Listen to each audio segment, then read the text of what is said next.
So are we offline now? Yeah, now we're clear. Okay, so can I rant?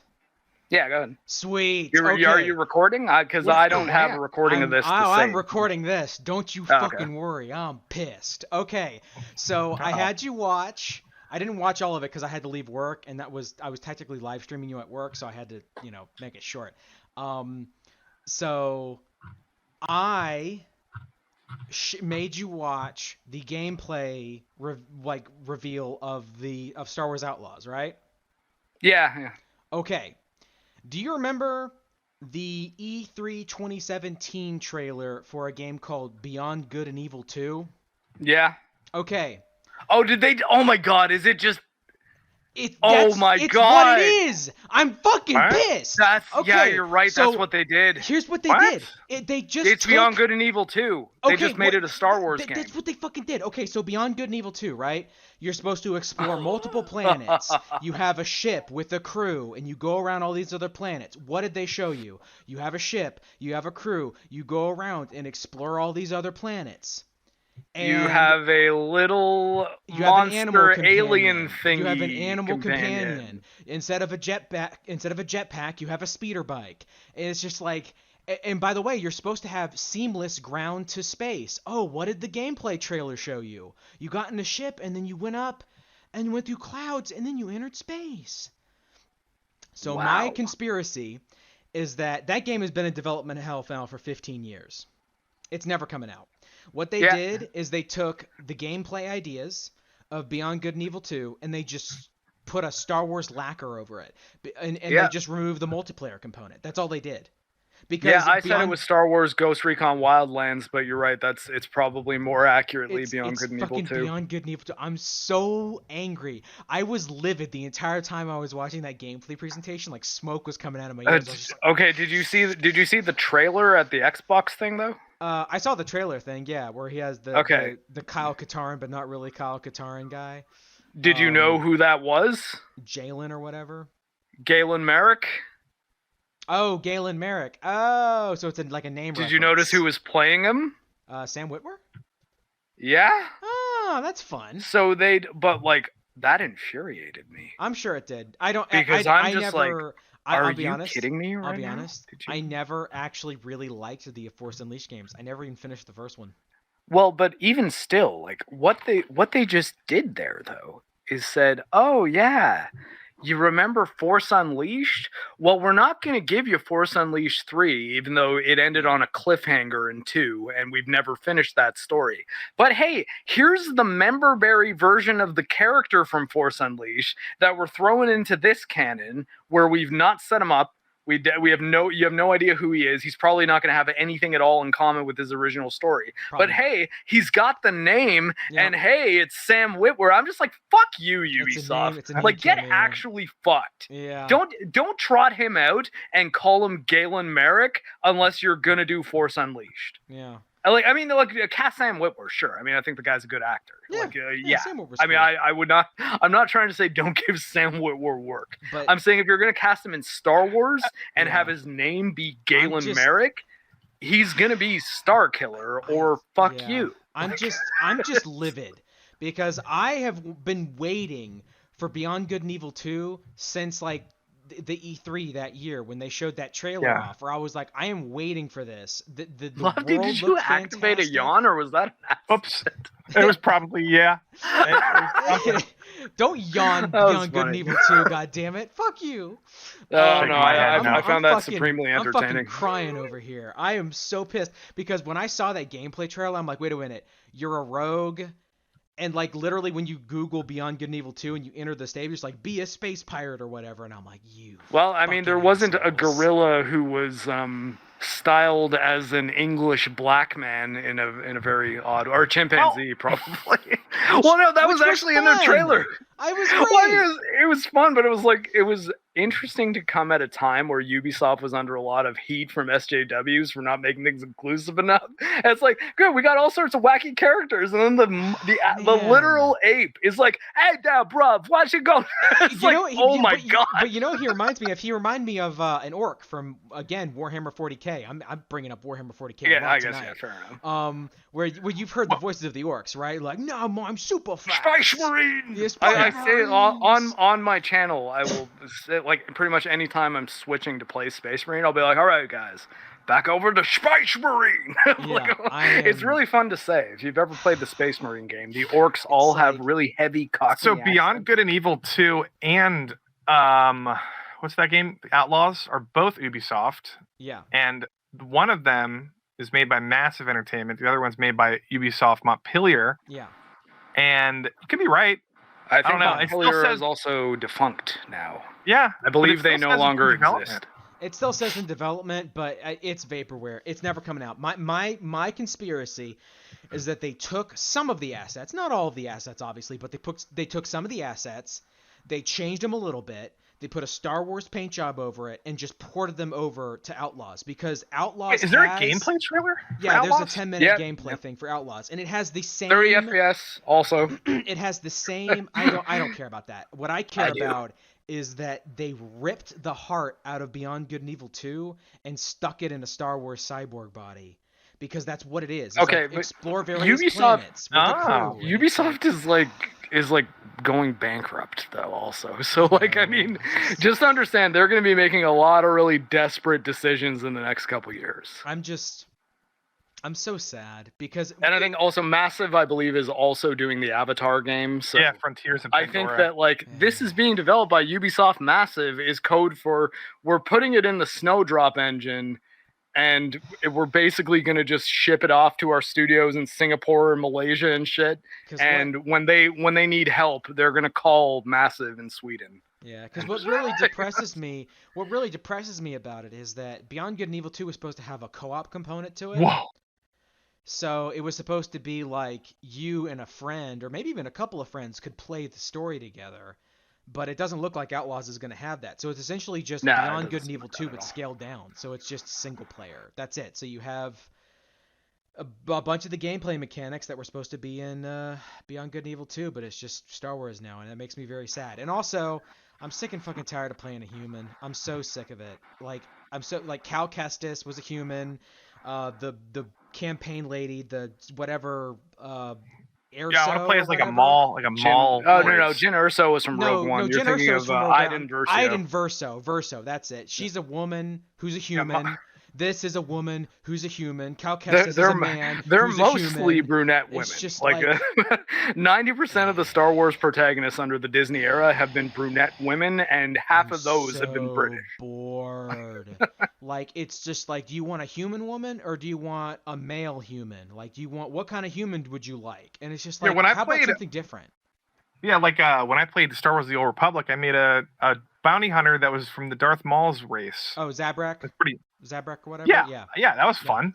Well, like, why don't they do more of that stuff? I know, because in Jedi Academy, Jedi Knight 3, Jedi Academy, you could play as a human male, human female, Twi'lek female, Twi'lek male, I believe, and I believe you could also play as a Zabrak, actually, male and female.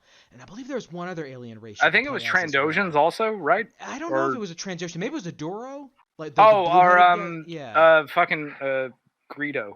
Oh, that's it. Yeah, Rodians? Rodian, yeah. And it's just like, there's none of that in any of these games. Like, okay, you don't want to mocap a man and a woman for your games. Okay, so Cal Kestis is a man, that's all he's going to be. Erso, Verso, whatever, she's going to be a woman, that's all she's going to be. And this Cass or whatever, she's a girl, that's it. At the very least, give me a couple of skin options. Like, I'll take near humans. I'll let you be lazy. I'll let you be lazy. Yeah. Human woman and like a Pantoran and like a Mirian or whatever. And if you don't know what those are, the Pantorans are blue skin with like the gold like markings on their face. KJ, you're talking like a nerd. We don't want the nerds to like Star Wars anymore. What we need is teen girls. Okay. Yes. But like, but teen girls like that kind of stuff, because like the Pantorans have like makeup, they have like facial markings on them, they look really cool, And No. They need Mirians, brunette British women. I guess. That's what they want to see. But like, and like, Leading all projects. There's not even an option. There's not even an option to make her like Asian looking or like darker skin. There's Well, I mean, like to be fair, like, I don't necessarily need there to be like a character creator in every game or to be able to like. I'm okay with there being a fixed character. It depends. The thing with Outlaws though is it's just like she couldn't be more generic. She's generic female character. Like and like I mean, granted, people make that complaint about male characters in games a lot. Like that's what I thought about Infamous. And Cal Kestis and but well, I mean, at least with Cal Kestis, at least he's a recognizable actor. Like he's not a big actor, but like he's a guy that at least is like, okay, it's the dude from Shameless. Like off the bat, I at least said like, okay, that's the actor playing that role. Whereas this lady, I don't know if she's an actor, but it seemed like they went out of their way to make the most generic looking woman they possibly could. At the very she's like least, almost attractive. She looks like all my high school like here's the girlfriends. At the very least, again, I'll let you be fucking lazy as shit. Just let me make Cal Kestis have black hair if I want. Yeah. Like, I'll let you be as lazy. Well, that's not true. As lazy did you say the same thing about The Witcher for Geralt? I would have. Well, liked you it. actually can change his hair. But you can't change the color of his hair. But I think you can change his hair and beard. I just think sometimes it's perfectly okay if you play as a person. Yeah, same here. But sometimes, like Fable, for example, you don't want to do that. You know. Yeah. I mean, even with Fable, I'd be like justify it and write me a character. Write me a compelling character that I want to play as. Don't use your self-insert and then make it so that I can't use my own self-insert. Like if you want to have self-insert tier writing, like, that's okay, but let the player make their own self-insert. I guess my problem with that, with what you're saying, Lofty, is that I don't think it fundamentally changes Cal Kestis as a character if he has blonde hair or if you give him white hair or black hair or red hair. You keep red hair. But they're trying to make the story canon, aren't they? I didn't play it. Maybe I'm wrong, but aren't they trying to like make that character canon so you can't make him? Yeah, I think the idea is make the characters and the actors in this thing canon, so that if they want to use them in live action shit, whenever they need to use dangle a member berry. Well, I guess the problem. Like, oh guys, Cal Kestis is in the second season of The Mandalorian, season 7. Well, I guess the problem with the problem with Disney canon is that they don't have a tiered list like the old Lucasfilm did. And that's already caused a ton of problems because of Dave fucking Filoni, where it's like Dave just doesn't give a shit. He'll just pave over whatever your story is, like, cause fuck you. He paves over his own at this point. He does. Like that's what's really crazy. It's like he just doesn't give a shit at all. He does not and I think it's because all the people at Lucasfilm, like when they give interviews, every time they're talking about creativity and creative decisions, all they think of, we try not to limit ourselves. We try to just go wild with our ideas and be as creative as possible. And it's like, you think that sounds like things we want to hear, but you're existing in an established world that you're trying to develop your own canon for after you said fuck you to the canon that we've been reading and buying books for years. Well, so I mean, like, at least give a shit. And, like, it's just this mentality of, like, well, but, like, limitations, they just hold back your creativity. We're like, no. It's like, limitations structure your story. Creativity can exist within that structure. But, like, the second you remove all the limitations, why are you working on a property? Just make something new. So when we briefly, it has no limits. So when shit. So when we briefly mentioned Star Wars when we were live, and I made fun of like, what if Ahsoka fought Maul? What if she was hunting Windu? Like I made fun of that. Here's the thing: there was an Ahsoka book, right, that this author wrote about Ahsoka during the whole Mandalorian siege thing, like around that time, and it's completely different than the 7th season of the Clone Wars. So Dave Filoni just paved that book over. But here's the thing. The book is supposed to be canon. He did the same thing with Kanan. Kanan Jarrus or whatever his name is, during the Bad Batch. Kanan. You know, in the Bad Batch when Order 66 happens and her master is I didn't watch it. Okay. There's a scene where like Order 66 happened. It's a decent scene. And she like realizes something wrong and she starts fighting the clones and she's like, run, get out of here. And he starts running and he hears her like die and he's like freaking out. It's completely different in a comic book series that someone else wrote that's supposed to be canon. The problem is Disney does not have a tiered list. The great thing about the old EU is there's tiered canon. So at the top, there's G canon, George Lucas. Whatever George Lucas says is canon. You don't like midichlorians? Suck a fat cock, because it's too bad. It's top canon. Midichlorians is canon. So below that is the books and the comic books. Below that is the video games. So the video games can be overwritten at any time by a book or a comic book or George Lucas. Video games are the lowest tier. So the thing is, it wouldn't be a problem if you could change Cal Kestis's hair or Verso's hair or her race or his race or this new female character. Because if they had a tiered list, who controls the Star Wars canon? Who controlled the? I never read. I read parts of some books, and I didn't really like our writing style. But who controls the EU's existence? Was it just whoever decided to write a book? Does or did? There was a central Lucasfilm. There was a committee. There was a central committee, like Lucasfilm Story Group, where they said, okay, you can write your stories, have fun. We're not going to put limitations on you, but there's going to be a tier list. They essentially instituted a tier list. They said George Lucas is king. Could you write a book in the EU if you wanted? Yeah. Me? I mean, that's why I never liked the EU, because you could write it and submit it. You could write it. I'm just saying, like. And George Lucas has ultimate veto. So mild spoilers for the Clone Wars comics, which are fantastic. You should read those. There is a character, and I won't say who, but there was a character that they were going to kill off. George Lucas was reading those comics at the time, not every issue, but he was reading them, and he stepped in personally and said, "You're not allowed to kill that character off. I really like him." So they're like, "Oh, okay." So he just survives Order 66. Because they were originally going to kill him off, and George Lucas stepped in and said, "No, you're not." So George still had veto power. So sometimes in Dark Empire, for example, Dark Empire is the story where Palpatine comes back. Yeah. Originally, the story, the artists were going to have someone wearing Darth Vader's armor, claiming to be Darth Vader reborn, like Darth Vader has come back, and Lucas stepped in and said, "No." But if you want to bring back the Emperor, you can do that. That'd be fun. So I just don't know what the difference is between the EU and a really extensive, collectively agreed upon fan fiction, like of any fandom. I mean, there really isn't. There isn't, though. I mean, I guess the real question would be define the size and governing body of the collective. But that's why I was always like I was like, why should Disney care about fan fiction? Why should I care about? I think calling it fan fiction is going way too far, though, because I've read some of those books, man. Some of them are really bad writing. No, really bad. Because there's fucking hundreds. And people say the same thing about Halo. Lots of them are bad, but I think I'm not. That wasn't a quality assertion. The fan fiction thing. What I meant by it's not quite fan fiction because especially some of them were given very special status, such as the Thrawn trilogy and Shadows of the Empire.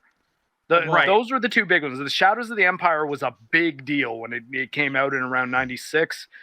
Because it was just before the special editions. Mm-hmm. It did not have a movie, but it had a novel, a video game, a comic book series, and a toy line. And the toy line was the really big deal because that was the first time anything EU got its own line of Star Wars action figures. And it was the reason that happened was because they had so much success 3 years earlier when the Thrawn trilogy started rolling out. What about KOTOR?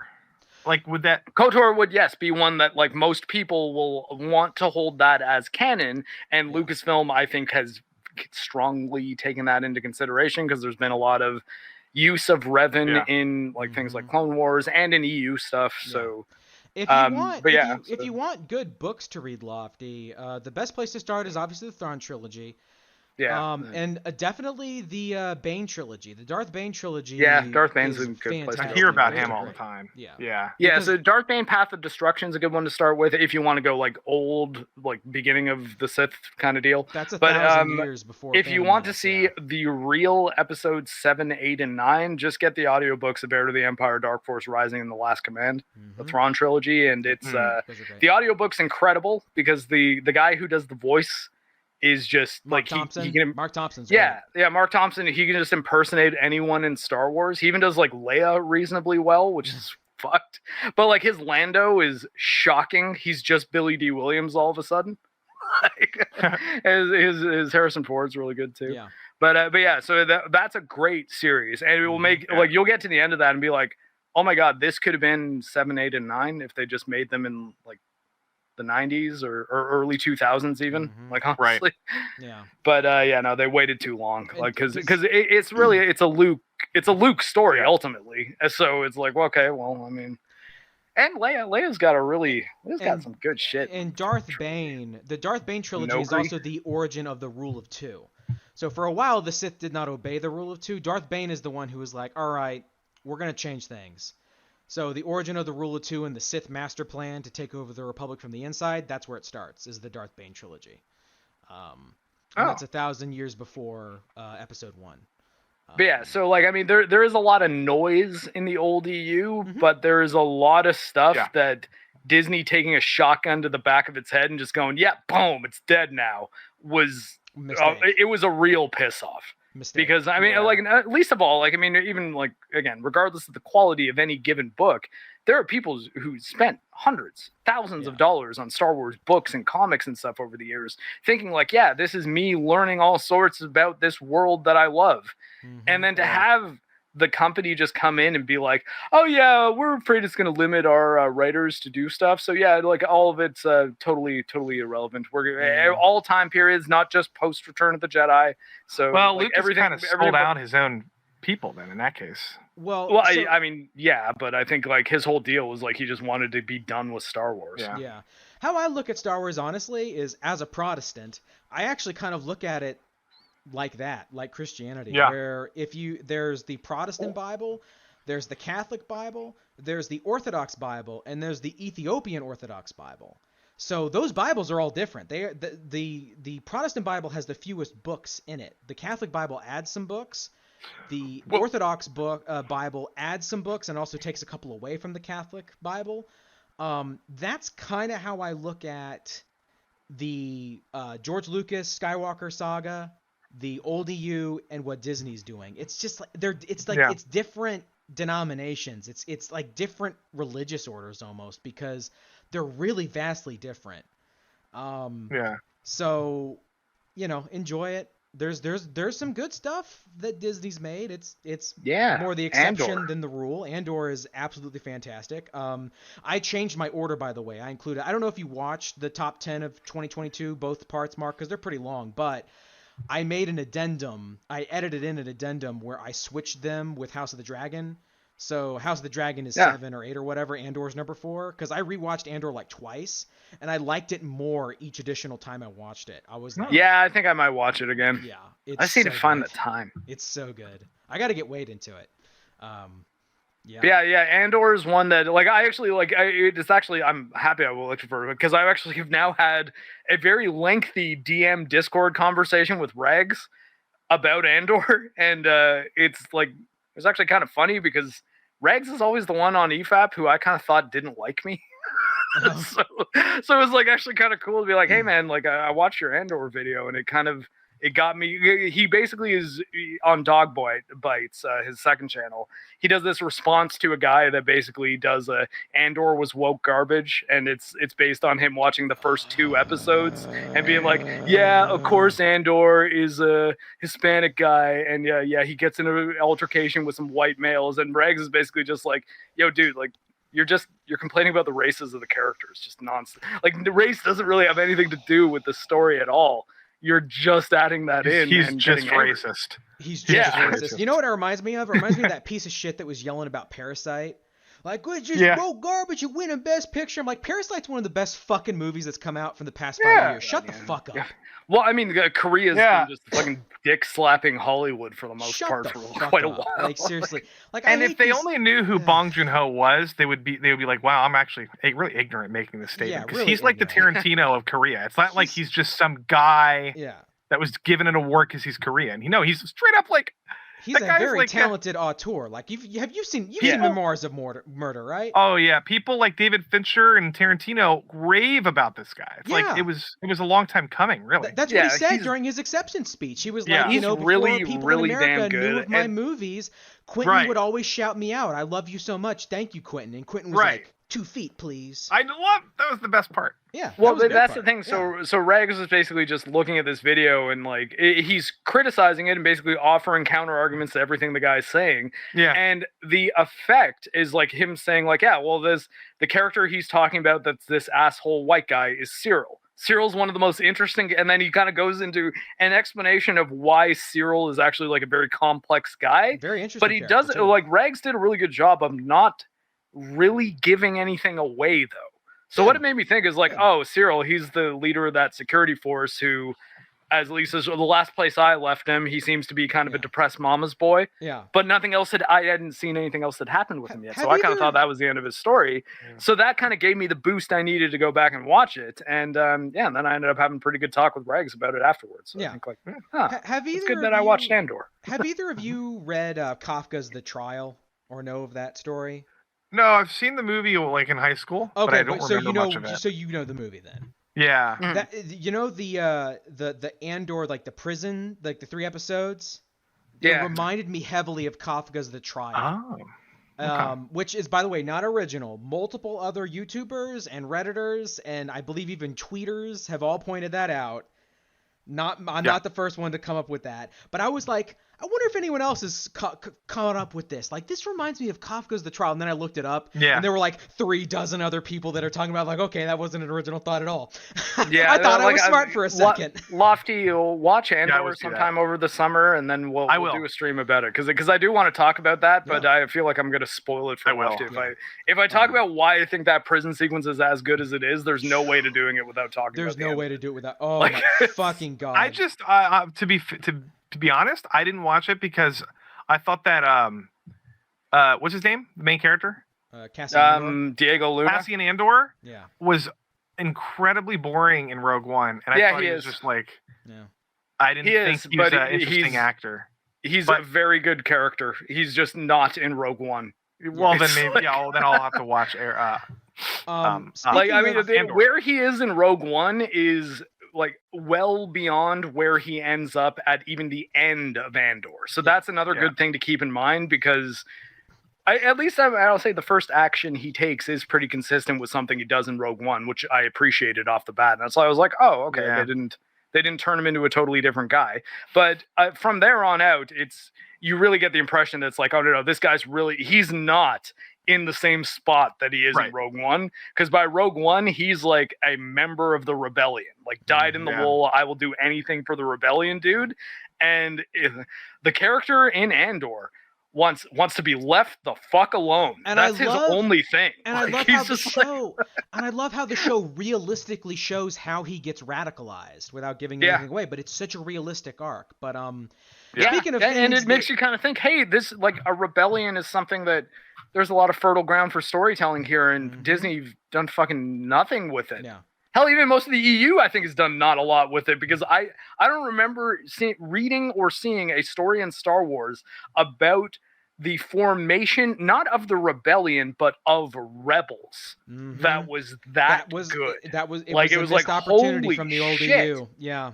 It just makes me think that like had we started with Rogue One instead of Force Awakens, and they just said, hey, Tony Gilroy, what do you want to do with Star Wars? And he was like, I want to do a whole series of movies where we're just dealing with the little people in Star Wars dealing with the Empire.